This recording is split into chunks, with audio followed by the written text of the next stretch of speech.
In the narrow straits between Malaysia and Singapore, the water is usually thick with the traffic of global commerce.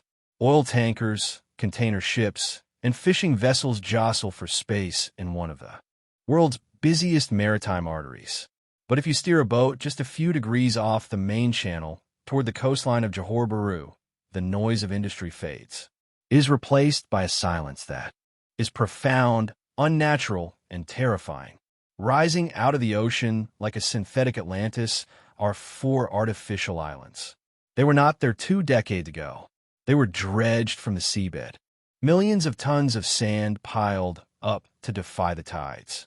On this reclaimed land stands a metropolis of futuristic towers, draped in vertical greenery, gleaming under the equatorial sun. It looks like a rendering from a science fiction movie, a utopia designed for 700,000 people. It has shopping malls, international schools, luxury condominiums, and miles of manicured beaches. But there is something wrong with this picture. As you draw closer, you realize that the vertical gardens are overgrown, wild vines choking the balconies. The paint on the luxury towers is peeling, bleached by the salt air.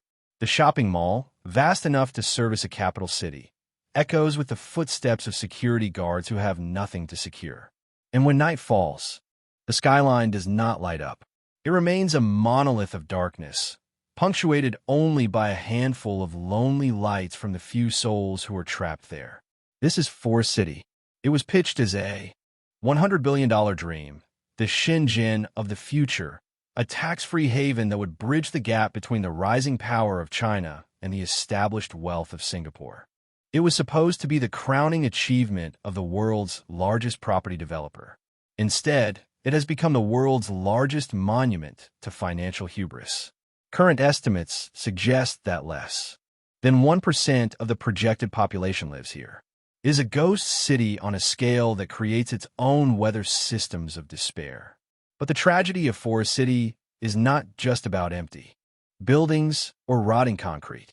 It is a crime scene of economic mismanagement that spans borders, implicating the banking systems of Beijing, the politics of Kuala Lumpur, and the wallets of thousands of middle-class families who lost their life savings on a promise that was mathematically impossible to keep. We are looking at the wreckage of the greatest property bubble in human history, exported to a foreign shore. This is not just a failed construction project. It is the tombstone of the Chinese economic miracle.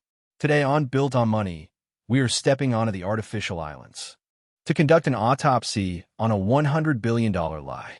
To understand why anyone would try to build a new Atlantis in a swamp, we must first understand the psychology of the man who ordered it. Young Kwa Kung. Before he was a billionaire, Young was a farmer.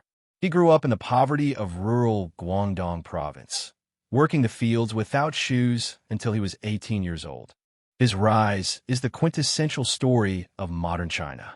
He moved from bricklaying to construction contracting and eventually to property development. He founded Country Garden in 1992, right as China began its great urbanization experiment. Young understood one thing better than almost anyone else: the desperate, insatiable hunger of the Chinese middle class for real estate. In China, the stock market is viewed as a casino, and capital controls make investing abroad difficult. For 30 years, the only safe place for wealth was concrete. Young's business model was ruthless and efficient. He built massive residential townships on the outskirts of growing cities, selling the luxury dream to the aspirational working class. By 2017, Country Garden was not just a company, it was a machine. It was the largest property developer in China by sales, churning out homes for millions. Young was no longer a farmer. He was a titan, a man who believed he had the Midas touch. But by the mid-2010s, the domestic market in China was becoming saturated. Land prices in top-tier cities like Beijing and Shanghai were astronomical, and margins were thinning. Young needed a new frontier. He looked south to the tip of the Malay Peninsula. His eyes landed on the Straits of Johor. The geography enticed him. On one side was Singapore, the Switzerland of Asia, a tiny island nation with some of the most expensive real estate on the planet. Just 2 kilometers away, across the causeway, was Malaysia, where land was dirt cheap and the currency, the ringgit, was weak. Young's vision was classic arbitrage. He would build a city in Malaysia, on the doorstep of Singapore, but he wouldn't sell it to Malaysians. And he wouldn't really sell it to Singaporeans. He would sell it to his own people, the Chinese. The pitch was seductive in its simplicity.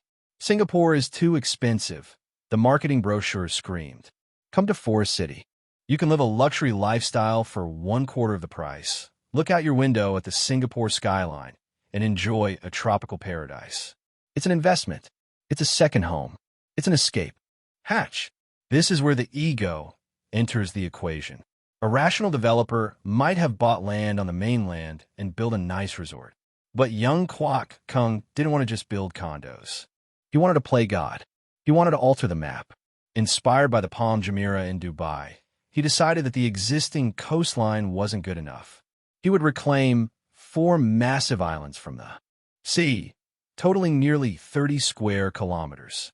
It would be an eco-city, layered with transportation underground, parks on the ground level, and buildings draped in vegetation. The estimated gross development value was $100 billion. The timeline was 20 years. The financing was fueled by a mixture of colossal corporate debt and a sales model that bordered on predatory. Country Garden didn't just market Forest City. They weaponized the fear of missing out, FOMO. They flew planeloads of prospective buyers from mainland China to Johor. These weren't billionaires. They were teachers, factory owners, and retirees. They were brought to a dazzling showroom, filled with dry ice and orchestral music, and shown a scale model that looked like paradise. They were told that this was a freehold investment, a concept that doesn't exist in communist China, where the state owns all land. They were told that buying a condo here came with a Malaysia My second home visa, a golden ticket to global mobility. It was a masterclass in financial storytelling. But the foundation of this story was flawed from day one. The capital required to dredge the ocean is enormous. To fund it, Country Garden relied on the pre-sales model, using the cash deposit from buyers to fund the construction of the very units they were buying. It is a Ponzi-like structure that works brilliantly as long as the music keeps playing and new buyers keep arriving. But Young made a fatal miscalculation. He assumed that the geopolitical winds would always blow in his favor. He assumed that China would always allow its citizens to bleed money out of the country, and that Malaysia would always welcome a Chinese enclave on its sovereign territory. He was building a city for a market that existed only on paper, funded by debt that was denominated in arrogance. Before we see how the first shovels hit the sand and the nightmare began, make sure you're subscribed to Built on Money. We track the invisible lines of capital that shape our world, and the disaster of Forest City is a lesson in what happens when those lines get crossed. The scale of the engineering required to birth Forest City is difficult to comprehend. In 2014, the dredging ships arrived. These were not standard construction vessels. They were leviathans, sucking sand from the seabed and spraying it in great arcs to form the new land. Day and night, the pumps roared. The local fishermen, who had worked the Tanjung Kupang seagrass meadows for generations, watched in horror as their fishing grounds were buried under millions of tons of silt. Country Garden moved with a speed that terrified local observers. In China, they have a term for it, Country Garden speed. It refers to a grueling, 24/7 construction cycle designed to minimize the time between buying land and selling units. They applied this methodology to the ocean. The first island began to rise within months. But speed has a cost, and in the case of Forest City, the cost was environmental devastation. The reclamation project disrupted the delicate hydrology of the Johor Strait. The seagrass meadows, home to dugongs and seahorses, were smothered. The local catch plummeted. Malaysian environmental groups screamed that the environmental impact assessment had been rushed, a rubber stamp formality for a project that had already been decided in the backrooms of power. There were also allegations of a more human cost, the cost of doing business in a developing nation. To secure the rights to reclaim the sea, Country Garden partnered with a local entity, Esplanade Danga 88. The majority shareholder of this company was the Sultan of Johor, the powerful hereditary ruler of the state. This partnership gave the project royal protection and political cover, but it also embedded it deep within the complex, feudal patronage network of Malaysian politics. It meant that Forest City wasn't just a business deal.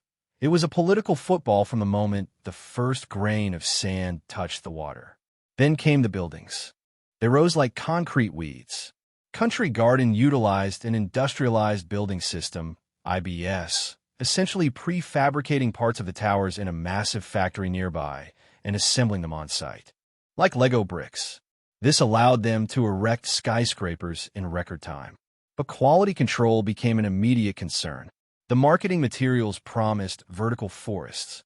In reality, maintaining plant life on the side of a saltwater-blasted skyscraper in the tropics is a horticultural nightmare. The plants attracted mosquitoes and snakes.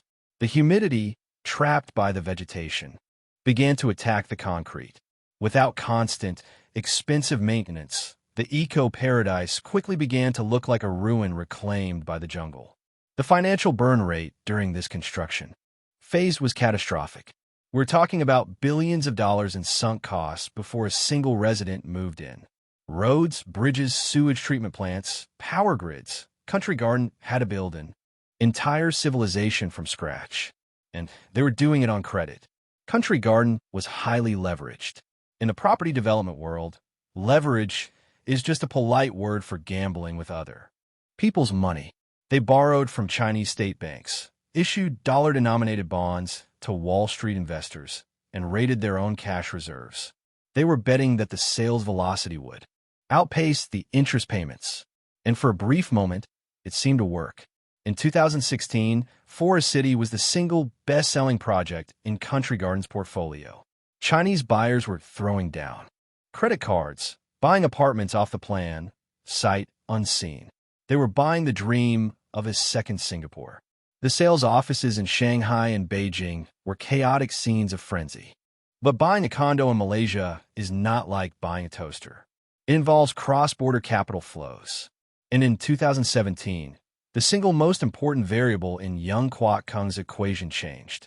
The government in Beijing looked at the balance sheets. They saw billions of dollars exiting the Chinese economy to buy dirt in Malaysia. They saw a threat to their foreign exchange reserves. The order came down from the top. Stop the bleeding. This brings us to the first major crack in the foundation. But before we analyze the financial collapse, I have to ask, would you have bought into this? If you were offered a luxury seaside apartment next to Singapore for $150,000, would you have signed a contract? Let us know in the comments. The collapse of Forest City was not caused by a single event. It was a death by 1,000 cuts, a convergence of geopolitical hostility, regulatory crackdowns, and a fundamentally broken business model. To understand why this $100 billion project is currently worth a fraction of that, we have to look at the three pillars that crumbled. Crack number one, the capital control curtain. In early 2017, the Chinese government implemented the strictest capital controls in decades. The stated goal was to stabilize the yuan and prevent capital flight. But the specific target was overseas property investment. Suddenly, Chinese citizens were barred from converting yuan into foreign currency for the purpose of buying real estate abroad. The annual limit was set at $50,000 per person, and using it for property was explicitly illegal. Overnight, the tap was turned off. The thousands of Chinese buyers who had paid the 10% deposit for their Forest City condos found themselves in a financial trap. They couldn't transfer the remaining 90% of the purchase price to Malaysia without breaking Chinese law. Country Garden was forced to shut down its sales centers in mainland China. The primary artery of revenue was severed. Country Garden tried to pivot. They tried to market to Malaysians, Indonesians, Koreans, and even Middle Eastern buyers. But the math didn't work. The prices were set for the Chinese wallet, which was inflated by a domestic property bubble. To a local Malaysian, a condo in Forest City cost 15 to 20 times the median annual income. It was unaffordable. To a Singaporean, the location was inconvenient and the leasehold status was risky. The product had been hyper-specialized for a customer who was no longer allowed to enter the store. Crack number 2. The political backlash. While Beijing was closing the door from the north, Kuala Lumpur was locking the gate from the south. In 2018, Malaysia held a historic general election. The opposition leader, the 92-year-old Mahathir Mohamad, ran a campaign heavily focused on national sovereignty. He pointed his finger directly at Forest City. This is not Chinese investment, Mahathir thundered at rallies. This is a settlement. He argued that selling vast tracts of land to foreigners was a betrayal of the nation. He famously declared, "One day, we will find ourselves living in a foreign country." When Mahathir won the election in a shock upset, the political risk for Forest City exploded. He announced that foreigners would be banned from buying properties in the project, a threat that was later walked back legally, but the reputational damage was done. He criticized the Golden Visa program. The message to international investors was clear: you're not welcome here. The political umbrella that Country Garden had relied on, their partnership with the local sultan, was suddenly leaking. Crack number 3. The sovereign risk of debt. This is the most technical, yet most fatal, crack. We need to look at Country Garden's balance sheet. By 2020, Country Garden had liabilities exceeding $190 billion. A significant portion of this debt was offshore, meaning it was denominated in US dollars. When a developer builds in Malaysia, earning revenue in ringgit, but owes debt in dollars, they are exposed to currency risk. If the Malaysian ringgit depreciates against the dollar, the debt becomes more expensive to service. And that is exactly what happened. The ringgit weakened, the dollar strengthened, and Country Garden's margins evaporated. Furthermore, the maintenance costs of the artificial islands began to mount. Reclaimed land is unstable. It settles. The roads cracked. The sand eroded.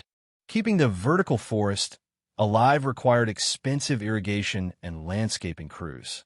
But the service fees collected from the few residents living there were negligible. The business model flipped. Forest City was no longer an asset. It was a liability. It was a massive, fixed-cost beast that required millions of dollars a month just to keep the lights on and the jungle from reclaiming the concrete. But the sales, the food for the beast, had stopped. In a normal market, prices would drop until buyers returned.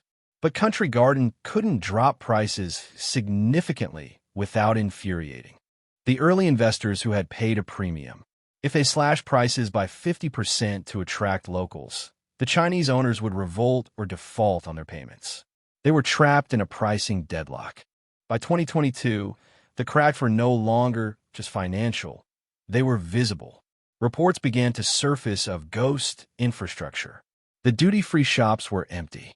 The international school had more teachers than students. The beach was deserted. Forest City had become an eerie holding pen for capital that had nowhere to go.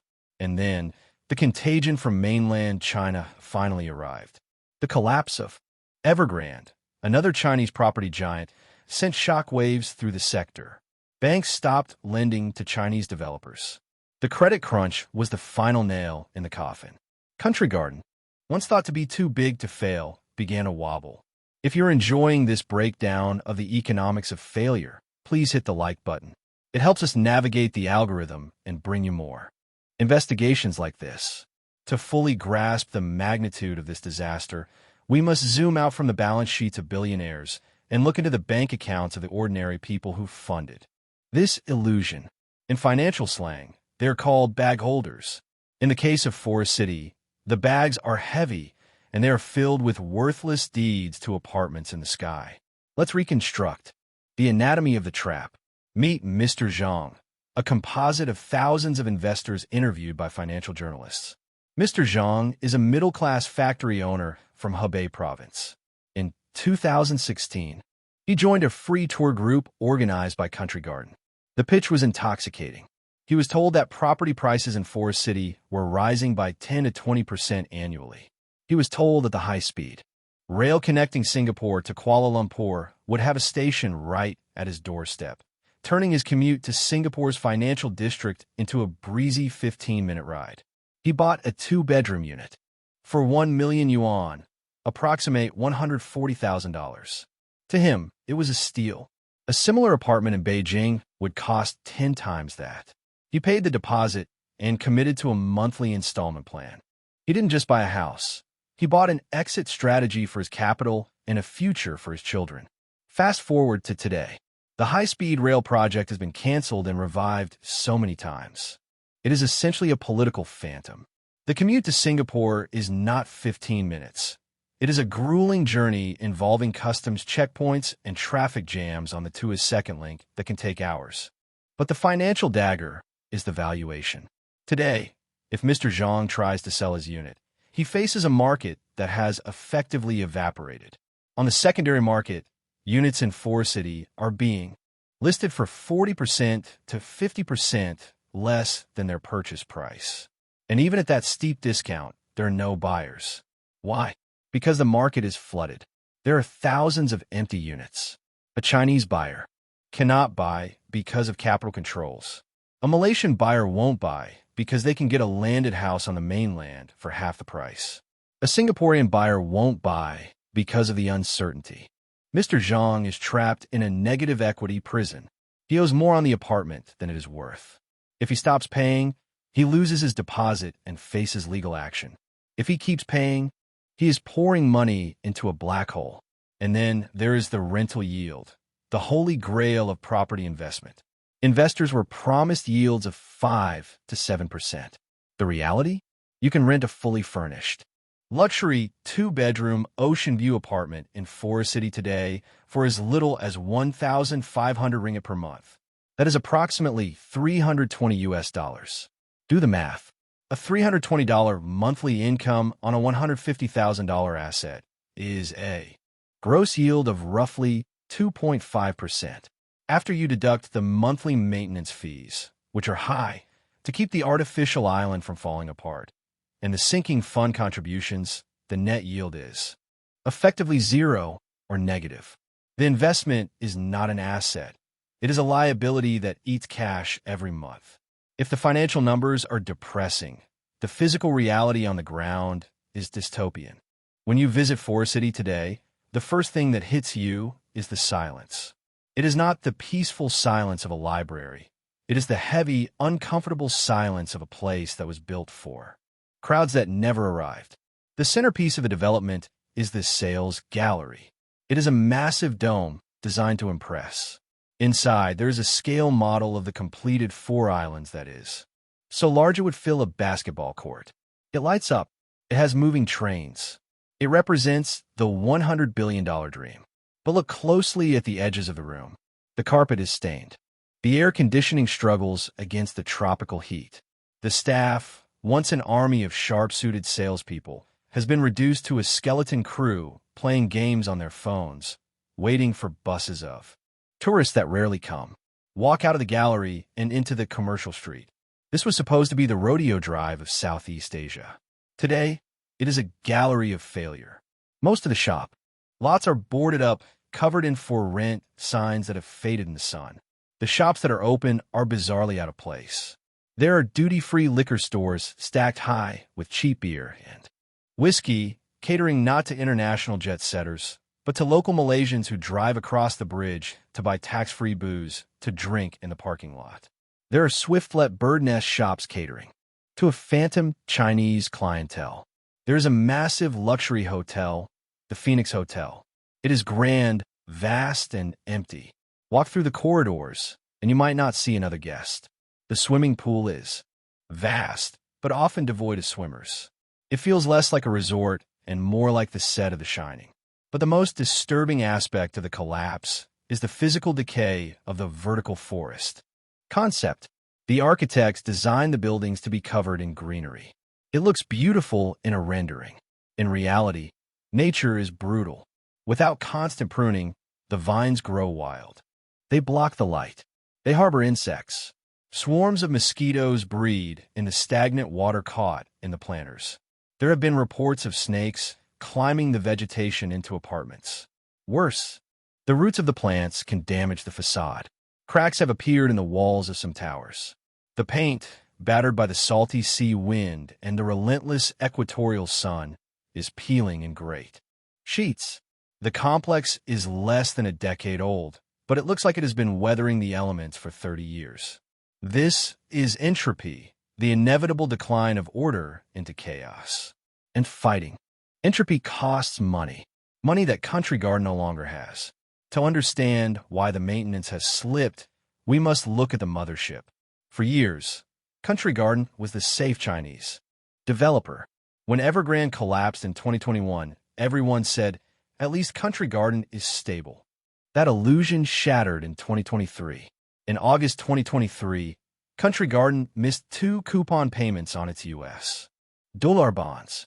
The news sent a shockwave through the global financial system. The company's stock price crashed to pennies. They revealed a loss of nearly $7 billion for the first half of the year.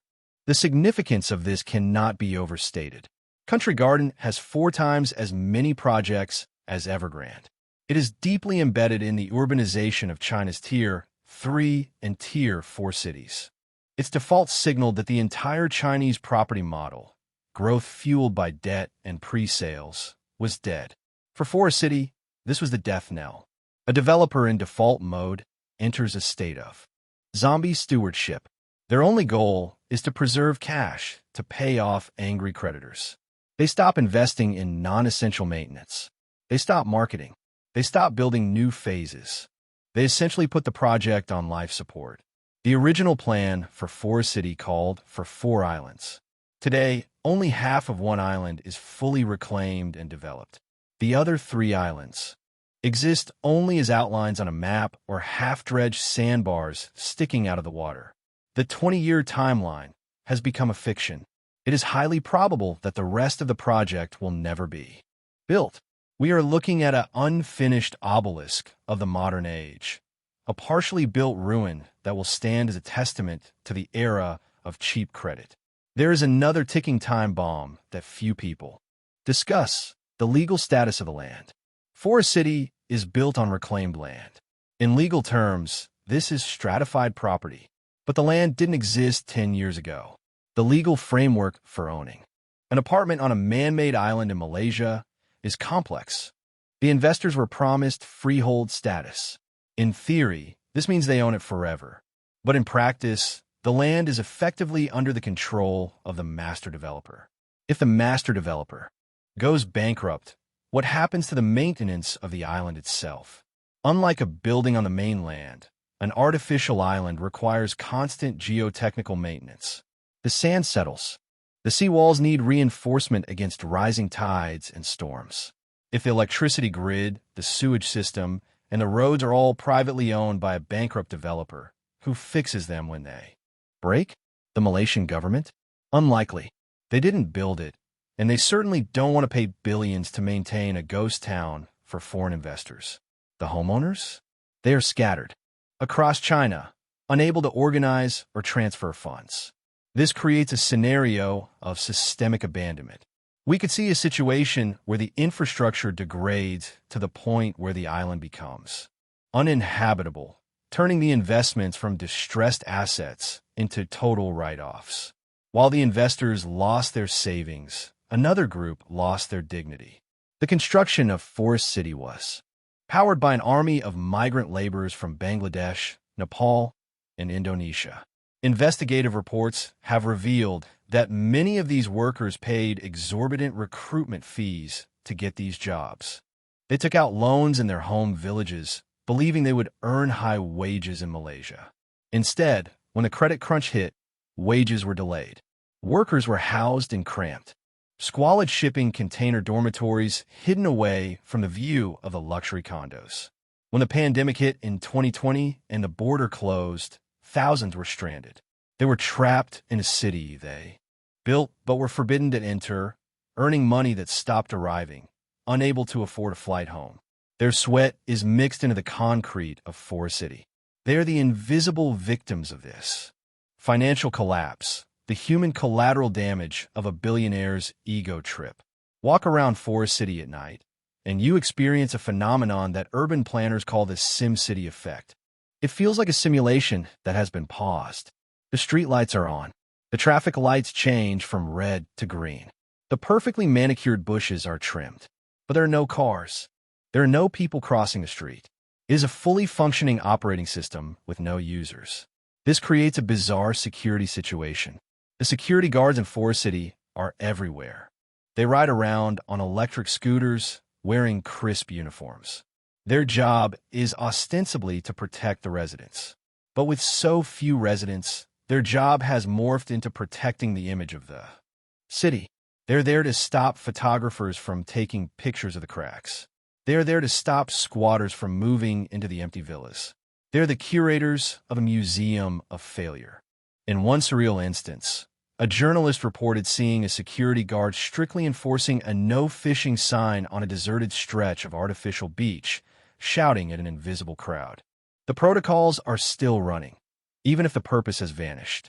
Before we move to the final chapter and explore the endgame, what happens when a $100 billion city rots into the sea? Make sure you've hit that subscribe button. We are built on money, and we don't just show you the building, we show you the bill.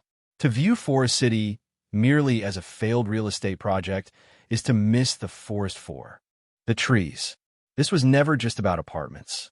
It was a geopolitical flagship. It was the physical manifestation of China's Belt and Road Initiative, BRI, in Southeast Asia. In 2016, the Chinese ambassador to Malaysia famously visited the site, praising it as a model of cooperation.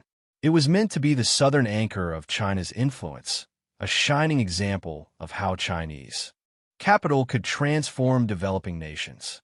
But when a flagship sinks, it creates a diplomatic tidal wave. For Beijing, Forest City has morphed from a trophy into an embarrassment. The Chinese government is currently grappling with a domestic housing crisis that threatens to destabilize its entire economy.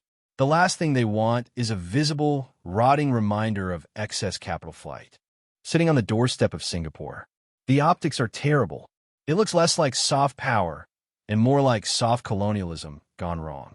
For Malaysia, the hangover is even more painful. The country is left with a sovereignty nightmare. We have a massive chunk of territory, sovereign Malaysian soil reclaimed from the sea, that is largely owned by a distressed Chinese entity. This raises uncomfortable questions in Kuala Lumpur. What happens if Country Garden fully collapses and is liquidated? Does a Chinese state-owned bank seize the land? Does the Malaysian government nationalize it? We're looking at a potential diplomatic standoff over who owns the keys to the ghost city. Furthermore, the project has strained relations with Singapore, the island republic, just 2 kilometers away across the narrow strait, has watched Forest City with deep suspicion from day one. They raise concerns about the reclamation affecting tidal patterns and shipping lanes. They worried about the environmental impact on their own coastlines.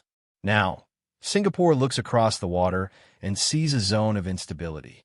A massive, unpoliced, largely empty city on your border is not an asset, it is a security risk. It is a potential haven for illicit activities, smuggling, or worse. The bridge between nations has become a wall of mistrust. When a business model fails completely, desperation sets in. And in the world of distressed real estate, the last resort of the desperate is often vice. In late 2023 and early 2024, a new narrative began to emerge from the corridors of power in Malaysia. The king of Malaysia, Sultan Ibrahim of Johor, who, remember, owns a significant stake in Forest City through Esplanade Danga 88, ascended to the federal throne. Suddenly, Forest City was back on the national agenda. Prime Minister Anwar Ibrahim announced the creation of a special financial zone, SFZ, in Forest City. The proposal is to offer massive tax breaks, special visas for knowledge workers, and a flat income tax rate of 15% to attract family offices and tech companies. The pitch is, Singapore is too expensive. Come set up your back office in Forest City. It's cheap, it's close, and we will give you tax immunity. But then came the bombshell. Bloomberg reported that discussions were underway to issue a casino license for Forest City. Think about the irony. A city designed as an eco-utopia for families and retirees is now being pitched as the next Macau. It is a tacit admission that the residential model is dead. Only the high-octane cash flow of gambling could possibly generate enough revenue to save the sinking ship. But this casino pivot is fraught with peril. Malaysia is a Muslim-majority nation where gambling is strictly forbidden for Muslims and politically toxic. The country has only one legal casino, Hintang Highlands, and opening a second one is a political stick of dynamite. Prime Minister Anwar immediately denied the reports, fearing a backlash from conservative voters. Yet, the rumors persist. Why? Because the math demands it. Without a massive injection of economic activity, something that brings millions of tourists, Forest City cannot pay its maintenance bills. It is a too-big-to-fail problem. If the casino doesn't happen, the SFZ likely won't be enough. Why would a global bank move its headquarters to a ghost town just to save a few percentage points on tax, when the talent pool refuses to live there? The special financial zone feels like a hail Mary pass thrown by a quarterback who is already down by 40 points in the fourth quarter. It is an attempt to regulate a solution to a problem that is fundamentally driven by market demand. While the politicians argue and the bankers panic, the most irreversible damage is happening silently, underwater. The Tanjung Kupang seagrass meadow was once the largest intertidal seagrass ecosystem in Malaysia. It was a nursery for commercial fish stocks, a feeding ground for dugongs, sea cows, and a habitat for seahorses. When the dredgers arrived to build Forest City, they dumped millions of tons of sand onto this ecosystem. The silt plumes choked the seagrass. The changed coastline altered the hydrodynamics of the Johor Strait. Fishermen in the nearby villages of Tanjung Kupang report that their catch has collapsed by over 70%. These are communities that have lived off the sea for centuries. They were promised compensation. They were promised jobs. Instead, they got a view of empty skyscrapers and nets full of mud. But the ecological bomb has a second fuse: the stability of the islands themselves. Building on reclaimed land requires time.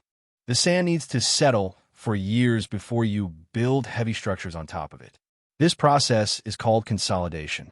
Reports from civil engineers suggest that Country Garden, in its country, garden speed frenzy, may have accelerated this timeline dangerously.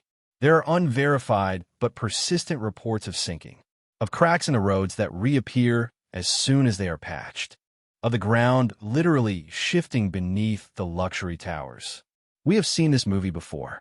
In the Kansai airport in Japan, built on an artificial island, the land continues to sink faster than predicted, costing billions in remedial engineering. If Forest City begins to subside significantly, the cost to fix it will exceed the value of the buildings. We could be looking at a scenario where the towers become structurally unsound within a generation, turning the eco-city into a concrete reef. Let's step away from the macroeconomics and walk back into the lobby of the Kyrie condominium, one of the few occupied towers. Who actually lives here? It is a bizarre mix. There are the trapped investors, Chinese retirees who sank their life savings into the unit and moved here because they had nowhere else to go. They wander the empty landscape gardens, practicing Tai Chi in a vacuum. They shop at the one open convenience store, buying imported Chinese noodles. They are living in a golden cage, isolated from the Malaysian culture outside the gates, unable to speak the local language, surrounded by emptiness. Then there are the renters of opportunity. These are digital nomads, or local Malaysians who realized they can rent $1 million ocean view penthouse for the price of a studio apartment in Johor Bahru. For them, Forest City is a surreal playground. They have private pools to themselves. They host parties in empty function rooms. They live like kings in the ruins of an empire. One resident, a software engineer from the UK, described it to a journalist as living in a post-apocalyptic luxury video game. He said, "I wake up, I look at the ocean, and I don't hear a single car. It's beautiful, but it's creepy. You feel like you're the last person on Earth. But there is a loneliness to it. Delivery drivers often refuse to enter the complex because it's too far and too confusing. Grab, the local Uber, drivers cancel rides. If you have a medical emergency, the nearest major hospital is a 45-minute drive away. The city has no pulse. And for the staff, the security guards, the cleaners, the gardeners, it is a purgatory. They spend their days maintaining a facade for an audience that isn't there. They're sweeping leaves in a forest that no one walks in. As we survey the wreckage of Forest City, we must ask, what is the lesson here? This is what happens when capital becomes untethered from reality. In the decade leading up to 2020, the world was awash in cheap money. Interest rates were near zero. Chinese growth seemed infinite. Developers like Country Garden believed they could defy the laws of supply and demand. They believed that a city is just hardware, that if you pour enough concrete, install enough smart cameras, and plant enough trees, a community will magically appear. But a city is not hardware. A city is software. It is a complex network of jobs, culture, family ties, and organic growth. You cannot 3D print a community. You cannot financialize a neighborhood. Forest City is the ultimate failure of top-down urban planning. It treated human beings as units of liquidity to be harvested, rather than people looking for a home. It ignored the local context, ignored the environment, and ignored the geopolitical risks.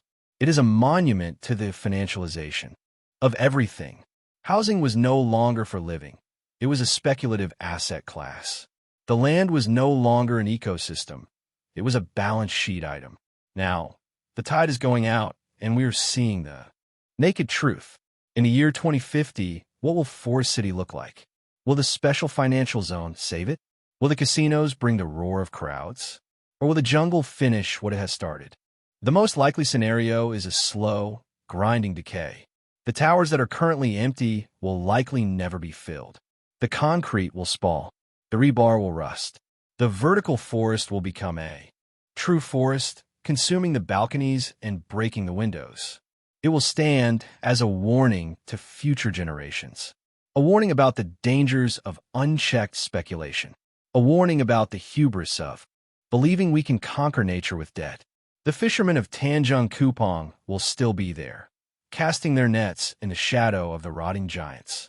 They were there before the dredgers came, and they will be there long after the developers have gone bankrupt. As the sun sets over the Johor Strait, the glass towers of Forest City turn blood red, reflecting the dying light. They are beautiful in a tragic way. They are the tombstones of a $100 billion dream that never woke up. This is built on money. We expose the cost of the world's most expensive mistakes. If you learned something from this autopsy, subscribe to the channel. We have more stories of financial ruin coming soon.